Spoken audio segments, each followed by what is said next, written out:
افق کے پار بسنے والے میرے شگفتگو دوستو، سلام علیکم۔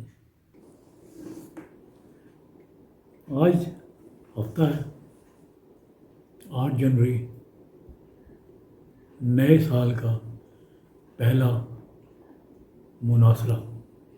تو میں ماضی سے ایک اپنی تحریر آپ کو سناتا ہوں۔ نائی چاچا سے گیسو تراش کا سفر۔ بوڑھے کو یہ تو یاد نہیں کہ کب نائی چاچا سے پہلی بار حجامت بنوائی تھی،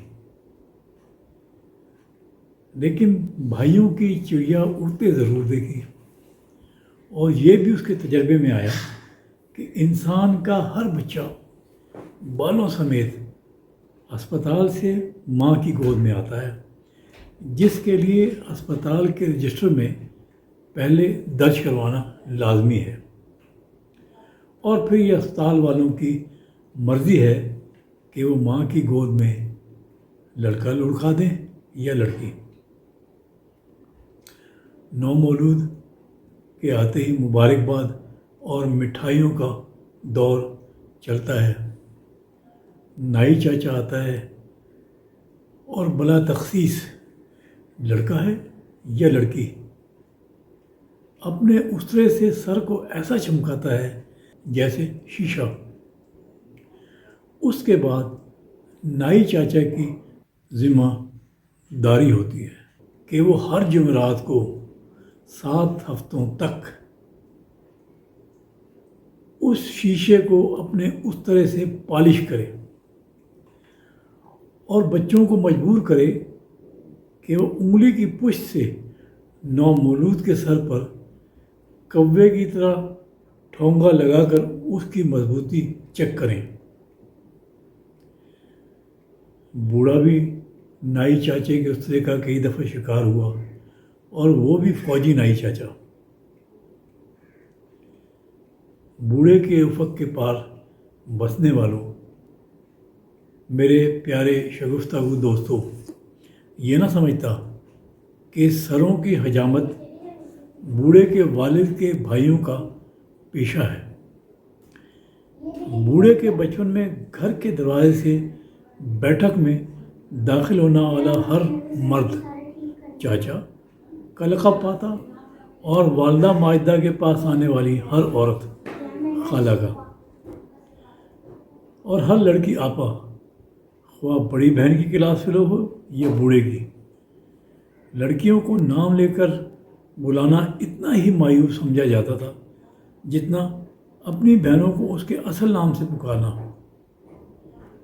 اور دوسرے لڑکوں کو بتانا تو گناہ کبیرہ تھا۔ لہٰذا محلے میں آپائیں، گڈو، گڑیا، رانی، ککی، بلو، بیبی اور فری وغیرہ جیسی لڑکیاں پائی جاتی تھیں۔ ہاں، تو یہ القاب اتنے مشہور ہوئے کہ محلے کے تمام مرد چاچا اور ان کی نصف بہتر خالہ کے لقب سے بلائی جاتی، اور جس کی 2 بیویاں ہوتی تو بڑی خالہ اور چھوٹی خالہ۔ منجری خالہ ہم نے نہیں دیکھا۔ نمو اور اس کے چھوٹے بھائیوں کا نائیوں سے بال اڑوانے اور کرسی کے تخت پر زاروں کو تار رونے کا یہ سلسلہ والدہ محترمہ نے پابندی سے ہر گرمیوں کی چھٹی میں جاری رکھا، تاکہ دماغ سے گرمی خارج ہو، یوں چربی کم ہو جائے اور ذہانت بڑھے۔ گرمیوں کی چھٹی میں پورے محلے میں بچوں کے چمکتے سر نظر آتے۔ ہر بچہ اپنے سے دوسرے بچے کو اوئے گنجا کہہ کر بلاتا۔ بوڑھا بھی اسی خطاب ناہنجارانہ اور گستاخانہ سے ملقوب و منسوب ہوتا رہا۔ اب ارے نہیں دوستو، سرسوں کا خالص تیل اور نائی چاچا کے استرے نے بوڑھے اور اس کے بھائیوں کے بالوں کی جڑوں کو اتنا مضبوط کیا کہ نائی چاچا کی کینچی بھی کند ہو جاتی.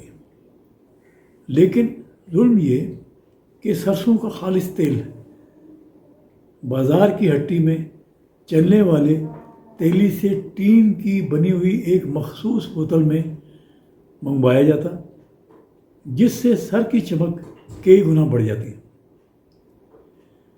گھر میں تیل کے چھوٹے ڈبے اور بڑے کنستر میں پڑے ہوئے سرسوں کے تیل کو ہاتھ لگانے کی اجازت نہیں تھی، کیونکہ وہ سر پہ ملے جانے کے بجائے پکوڑے تلنے کے کام آتا. لیکن ایک بات قابل ذکر ہے کہ سر کی مکمل گولائی میں ماں سے زیادہ نانیوں اور دادیوں کا ہاتھ ہوتا. بوڑھے کے سر کی چاند کی مانند گولائی اس کے دادی کی کاوش کا نتیجہ تھی. ویسے بھی بوڑھے کو بچپن میں نمو اور اگر نہ سنے تو نمونہ کہہ کر آوازیں دی جاتی ہیں. چنانچہ نمو اور نمونہ کی آوازوں اور نائی چاچوں کے استوں کے زیر سایہ پل کر یہ بوڑھا بچپن اور لڑکپن سے گزرا. فوجی نائی، سویلین نائی اور سردیوں اور گرمیوں کی چھٹیوں میں اپنے سرکاری نائی کی دسترس سے چھٹکارا ملتا تو بوڑھا دور دراز کے نائی چاچاؤں کی مشق کا ہدف بنتا. یہ نہیں کہ بوڑھا نائی چاچا کے اسرے سے اور اس کی مشق ستم سے تنگ آ کر دیگر شہروں کا رخ کرتا، بلکہ گرمیوں یا سردیوں کی چھٹی میں والدہ محترمہ بستر بند بنواتی اور جہاں جہاں ماموں ہوتے وہاں چھٹی گزارنے ٹرین پر ہم بچوں کو کھانے کی تمام لوازمات سمیت بٹھاتی اور پہنچ جاتی جہاں ریلوے اسٹیشن پر ماموں ممانی اور ان کے بے شمار چمکتے سر لیے ہوئے بچے ہمارا استقبال کرتے. یہ کوئی نصف صدی پہلے کا ذکر ہے کہ بوڑھا اپنے 2 بھائیوں 3 بہنوں سمیت اپنی والدہ کے ہمراہ راولپنڈی چھوٹے ماموں، بہاولپور منجلے ماموں، نواب شاہ بڑے ماموں اور حتمی منزل میرپور خاص خالہ کے گھر پہنچا. وہاں ابا نے بوڑھے کا تعارف مکہ مسجد کے مرکزی دروازے کے بائیں جانب خلیل چچا سے بال کٹوا کر کروایا، جس میں شیشے لگے ہوئے تھے اور چھوٹے کی ٹن اور اپنی ٹن سے بال پھسل پھسل کر گرتے ہوئے بوڑھے نے پہلی بار دیکھے. گھر آئے تو امی نے پوچھا، نمو بال کہاں سے کٹوائے؟ تو نمو سے پہلے چھوٹا بولا، خلیل باربر کی ہٹی سے. یہ ہٹی کیا ہوتی ہے خالہ بولی. آپا ایبٹ آباد میں دکان کو ہٹی کہتے ہیں، امی بولی. امی وہ خلیل چچا بابر نہیں باربر تھے، نمو بولا. زیتون وہ خلیل بار بار اسکول کے پاس رہتا ہے، خالہ بولی. یوں نائی چچا کے بعد بوڑھے کی ڈکشنری میں باربر کا اضافہ ہوا. لیکن ماہر گیشو تراش کا تعارف نمو کا کوئٹہ میں ہوا. میٹرک کا امتحان دے کر میرپور خاص سے وحید مراد کے اسٹائل کے بال سجائے آنے والے نمو کو دیکھتے ہی والد محترم نے کہا، کل بال کٹوا لینا. یہ جملہ حکمیہ گو نمو کی طبیعت پر باریں گرا گزرا، لیکن مجبوری تیرا نام شکریہ. نمو نے خان محمد جبار خان گیسو و زلف تراش، یہاں بغلوں کے بال بھی تراشے جاتے ہیں، کہ آرام دہ کرسی پر سورج گنج بازار کی چمکتی دکان کے اندر بیٹھ کر، جس کے چاروں طرف گیسوں سمیت ایسی ایسی تصاویر تھیں کہ بوڑھا کیا بتائے. سب سے خراب تصویر سولجر کٹ نما رنگروٹ چہرے والے کی تھی، جو غالباً انگلش فلموں کا نامی گرامی اداکار تھا۔ بوڑھے نے مبلغ 8 آنے میں اپنے بال ایسے ترشوائے کہ اگر کوئی فلم ساز وہاں سے گزرتا تو بوڑھا وحید مراد جونیئر بن جاتا۔ زلفوں کی سیٹنگ کروانے، گردن یعنی گدی کے پیچھے بال ترشوانے، ڈیٹول سے جراثیم مروانے، ریٹھے کے شیمپو سے بال دھلوانے کے بعد بوڑھے نے سڑک کراس کر کے فوٹوگرافر سے 1 روپے میں 4 مختلف پوز نامی تصویر کھنچوائی، جو بوڑھے کی زندگی کی یادگار تصاویر میں سے ایک ہے۔ بوڑھا گھر پہنچا تو ابا آفس سے گھر آ چکے تھے اور لان میں کرسی پر بیٹھے اخبار پڑھ رہے تھے۔ ابا نے ترچھی آنکھوں سے دیکھا۔ مغرب کی طرف جاتے ہوئے تیز سورج کی روشنی میں نمو کو ابا کے چہرے پر کوئی اتار چڑھاؤ نظر نہیں آیا۔ ابا سے گزر کر نمو امی کے پاس جا کر چرپائی پر بیٹھ گیا۔ چاروں بہن بھائی ران میں کھیل رہے تھے۔ آپا کی شادی ہو چکی تھی۔ بال کٹوا لیے؟ امی نے آہستہ سے پوچھا۔ جی، نمو نے جواب دیا۔ یہ کیسے کٹوائے ہیں؟ نائی نے کتنے پیسے لیے؟ 8 آنے، نمو دھیرے سے سرگوشی کے انداز میں بولا۔ امی حیرانی میں، 8 آنے؟ زور سے کہتے ہوئے بھانڈا پڑا۔ اتنے میں تو تم چاروں یعنی ابا سمیت سب کے بال نائی چاچا آ کر گھر پر کاٹ دیتا۔ وہ ٹھیکیدار فوجی نائی ہے، matric pass, 60 gram, body builder, Namo نے جل کر کہا۔ ابا کے کان بہت تیز تھے۔ انہوں نے نظر بھر کر نمو کو دیکھا، اخبار ہاتھ میں پکڑا، کھڑے ہوئے اور کمرے میں چلے گئے۔ تیرے ابا غصے میں نظر آ رہے ہیں، اللہ خیر کرے، امی نے سرگوشی میں کہا۔ ابا کا غصے میں چنگیز خانی روپ نمو نے کئی بار دیکھا۔ جب ابا فٹ بال کے کھلاڑی بن جاتے ہیں اور شرارتیں نہیں بلکہ پڑھائی پر، نمو اور چھوٹا زیادہ تر فٹ بال کی طرح سیدھا چارپائی کے نیچے گول ہو جاتا، کھینچ کر نکالا جاتا اور کم از کم 3 سے 12 دفعہ ابا کی ٹیم امی کے فاؤل پلے یعنی ہینڈ بال کے باوجود جیت جاتی۔ خیر، اب ابا نے فٹ بال کھیلنا چھوڑ دیا تھا اور ہم دونوں بھائیوں نے لڑکنے کا انداز بھی بدل دیا تھا۔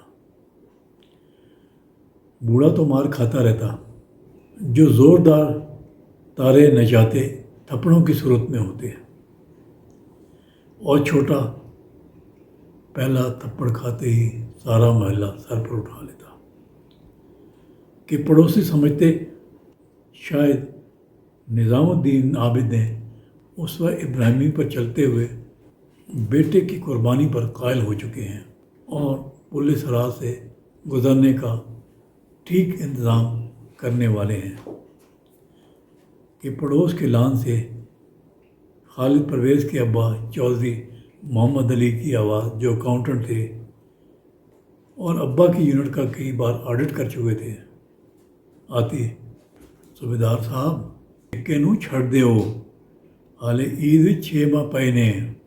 لیکن یہ کوئی دسمبر 1968 کی بات ہے۔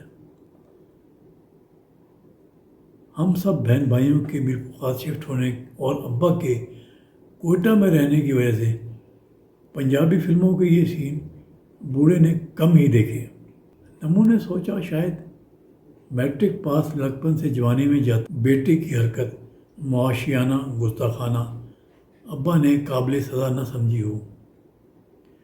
یہی وجہ تھی وہ کمرے میں پانی پینے گئے تھے، تاکہ ان کا جو غصہ ہے اس سے پہلے بینکاک کے شعلے بن کر لپکے بجھ جائے۔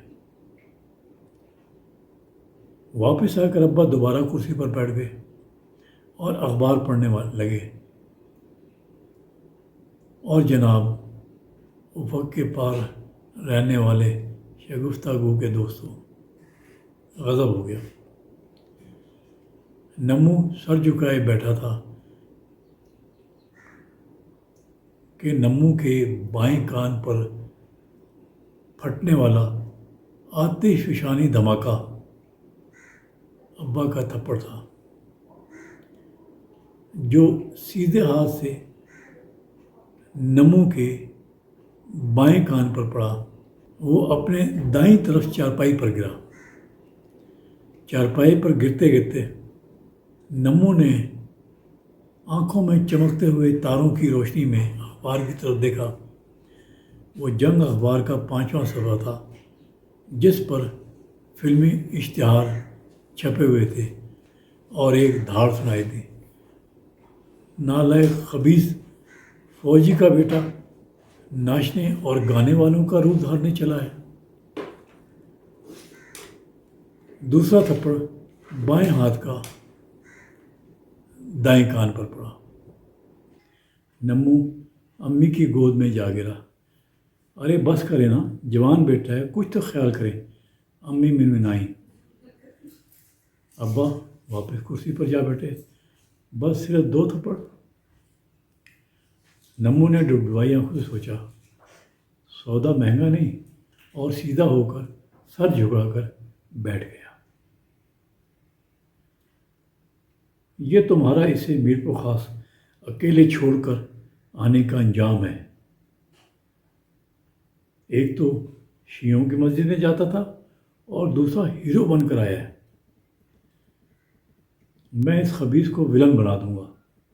ابا نے امی کو لتاڑا۔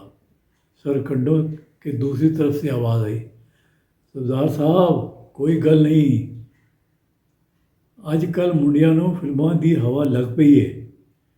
خالی نو دیکھو، حالے نویں وچ ہے تے بنن چلا ہے ندیم۔ نمو وہیں بیٹھا تھا۔ ابا کو چودھری صاحب کی بات نے مزید تاؤ دلایا۔ وہ کمرے میں گئے اور واپس آئے اور جناب نمو کے سامنے کھڑے ہو گئے۔ نمو کا سر تو جھکا ہوا تھا۔ ابا نے نمو کے بال پڑے۔ کچ کچ کی آواز آئی۔ آئے ہائے، یہ کیا کر دیا نمو کے ابا؟ امی چلائیں۔ میں بناتا ہوں ہیرو۔ ابا بگڑے۔ دوسری بار کچ کچ کی آواز آئی۔ ابا نے گھاس کاٹنے کی مشین کے انداز میں عین پیشانی کے بیچ سے سر کی انتہائی بلندی تک امی کی مشینی کینچی سے ایسے گیسو تراشے کہ نمو شیشے میں اپنا سر دیکھ کر روتا اور انداز تراش پر ہنستا۔ وحید مراد کی فلموں کے ہیروئن کی جدائی میں جتنے گانے جو نمو کو پہاڑوں کی طرح ازبر تھے، زبان سے ہو دنیا کے رکھوالے کی لے میں نکلنے کو بےتاب تھے، مگر فوجی کا بیٹا صرف ٹسوے بہا سکتا تھا، شکوہ ستم نہیں کر سکتا تھا، سوائے سر پر ایک بار پھر مشین پھروانے اور ٹوپی پہننے کے۔ وہ تو اللہ کا شکر ہے کہ نمو کے کان سلامت تھے، ورنہ باولپوری ٹوپی نمو کی آنکھوں پر گر کر اسے بے بصارت کر دیتی۔ آپ سب کا شکریہ۔ اللہ حافظ۔